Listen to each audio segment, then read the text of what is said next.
Alam niyo mga kasubaybay, katulad nung sinabi ko nung nakaraan na dahil sa batas na ginawa noong panahon ni Corazon Aquino,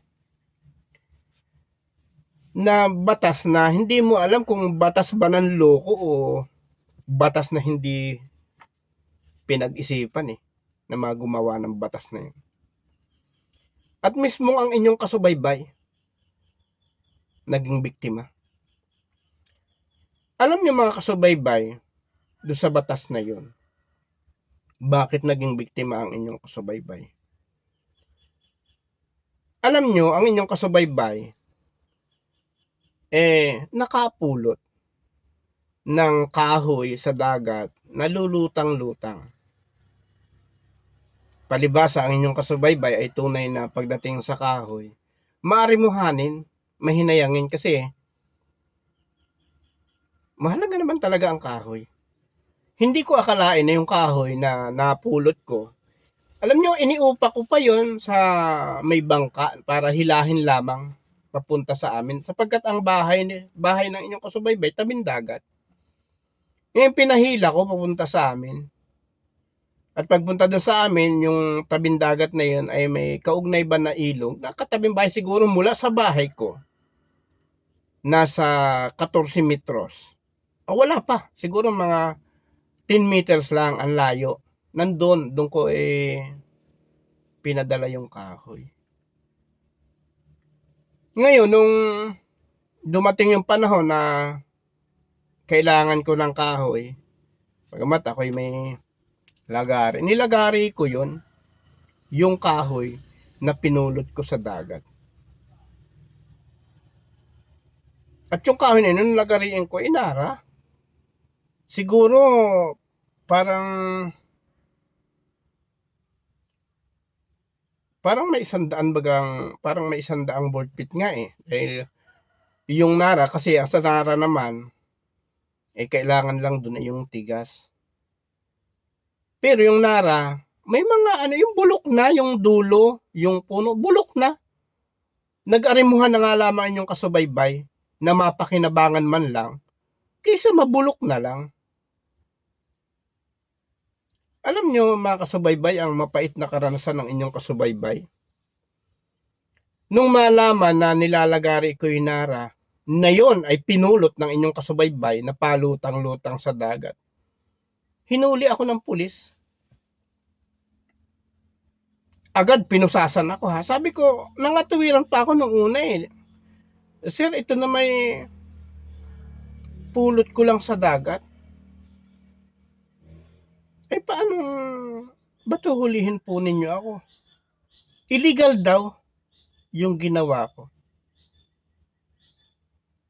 Illegal ba na mamulot ka ng basura? Na kung ito na may mapapakinabangan pa mas mabuti kaysa mabulok lang? Hindi anya at illegal anya yan. Sipin mo. Pinusasan ako. Kahit sinabi ko na huwag niyo akong pusasat, ako na may sasama, pinusasan pa rin ako. Parang kriminal. Parang mamamatay tao ang ginawa sa akin. Kusang loob, nasasama ako, pinusasan pa rin ako. Kaya sabi ko nga, sir, ako na may sasama, pakitanggal naman ng pusas. Hindi, yun daw talaga yung kanilang, sabi nga, yung, siguro yung role sa panghuhuli nila na kailangan pusasan. Kung nagsasabi naman, nakiusap ako na nakakahiya pinupusasan ka dahil lamang naglagari ka ng kahoy na pinulot mo mula sa dagat. Pupusasan ka na para kang isang kriminal.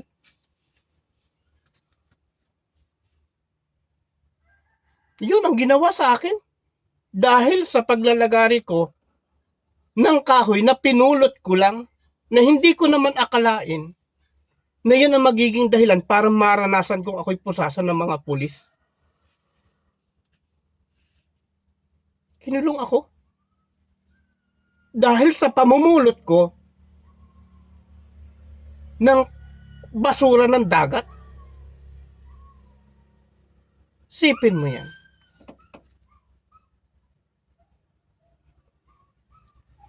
Dinala ako sa kulungan. Araw pa ng linggo yun ha. Linggo. 3 araw ako sa kulungan.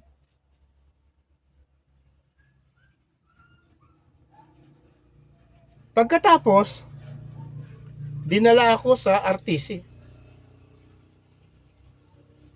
Ewan ko, wala naman akong alam sa kaso eh. Kung ano ang gagawin do sa RTC namin dahil hindi ko rin naman alam na yung ginawa kong pamumulot ng kahoy na yun sa dagat ay labag pala sa batas nila.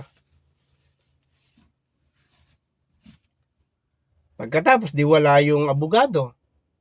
Kaya ako'y nagtagal ng 3 araw na nakakulong.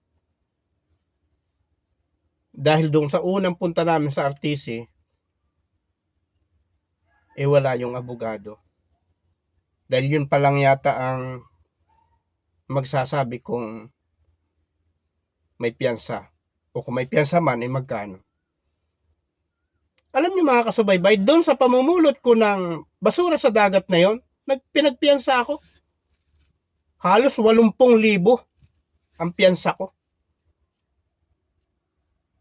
Dahil nagkasala ako, sabi nila, dun sa batas nila. Alam niyo nang basahin ng pulis na humuli sa akin, yung kaso ko, illegal logging daw ako. Kaya hindi maiwasan, tanungin ko, sir, paano ako naging illegal logging? Pag illegal logging kasi kung intindi ko, pag illegal logging, nahuli ka, naglalagari ka sa gubat. Nahuli nila ako nasa tabing bahay ko. Yung kahoy na nilalagari ko, pulot ko sa dagat, paano naging illegal logging yan? Ang sagot sa akin, para sa pangkalahatang tawag daw yun, yung sa illegal logging din daw yun. Palibhasa, civilian ako, pangkaraniwang tao, mahirap. Walang magawa kung hindi sumunod sa kung ano ang gusto nila sa ginawa nilang batas. Loko-loko. Hindi ko masisisi ang mga pulis. Ang mga pulis kasi sumusunod lamang sa ginawang batas.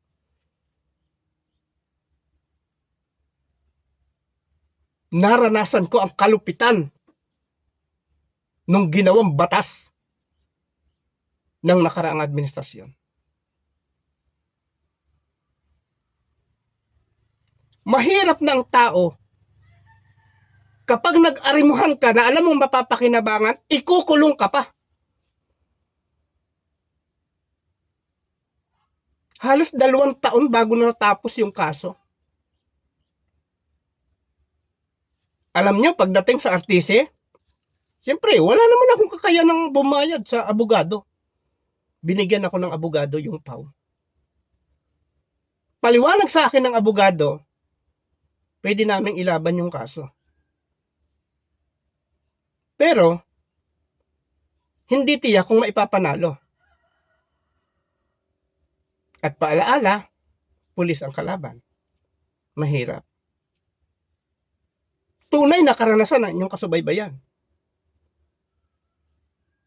Ang payo, 2. Kung ilalaban ko o aaminin ko. Pag aaminin ko, magpapiyansa ako. Malaya ako. Pag ilalaban ko, mahabang proseso. Palibhasa, pumasok sa isipan ko, pulis nga naman, mahirap kalaban. Walang katiyakan, baka sa huli makulong pa ako. Inamin ng inyong kasubaybay. Kahit alam ng inyong kasubaybay na mali, inamin na lang para makapagpiyansa ako, para hindi ako makulong. Nagpiyansa ako. Kulang 80,000. Halos inabot ng 2 taon bago matapos. Yan ang sistema. Yan ang mga batas dito sa Pilipinas. Batas. Siguro nag-isip niyan, yung batas na yan, may tama. May tama sa utak. Hindi man lang nila naiisip, bakit may papakulong yung tao, mahirap na tao na nag-arimuhan lamang sa kahoy na inaanod ng dagat? Ipakukulong mo dahil sa batas mo? Diyan naman. Mag-isip nga kayo. Mga kababayan, siguro ang ilan sa inyo baka nakaranas din ng katulad ng naranasan ko. At mayroon din akong kakilala dito rin mismo sa aming bayan, sa aming probinsya. Ganon din ang kaso. Bumagyo. Kukwento ko ha yung kaso ng aking kaibigan na yun. Bumagyo. Ngayon, yung mga kahoy na galing bundok, naanod, papunta sa tabing dagat, ay malapit sa kanila. Siyempre, anod. Pinalagari. Nagbakas-bakas pa nga sila dahil malaki yung kahoy. Ang matindi pa nito, hindi naman hinuli nung nung nilalagari pa lang. Nung matapos na, hinuli na, isipin mo yan. Eh malapit lang sa aming bayan yun. Kung tutuusin, uhulihin kung talagang uhulihin nila, agad, pwede na agad hulihin yun dahil siguro mga 5 kilometers lang. Ang layo, karsada pa. Ay bago hinuli na lagari ng lahat, pero wala nang hirap yung mga humuli. Sipin mo yan.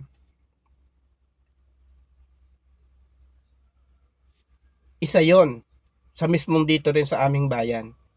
Paano pa kaya sa iba't ibang bayan dito sa ating bansa na may katulad na karanasan na ganun? Mapang-api.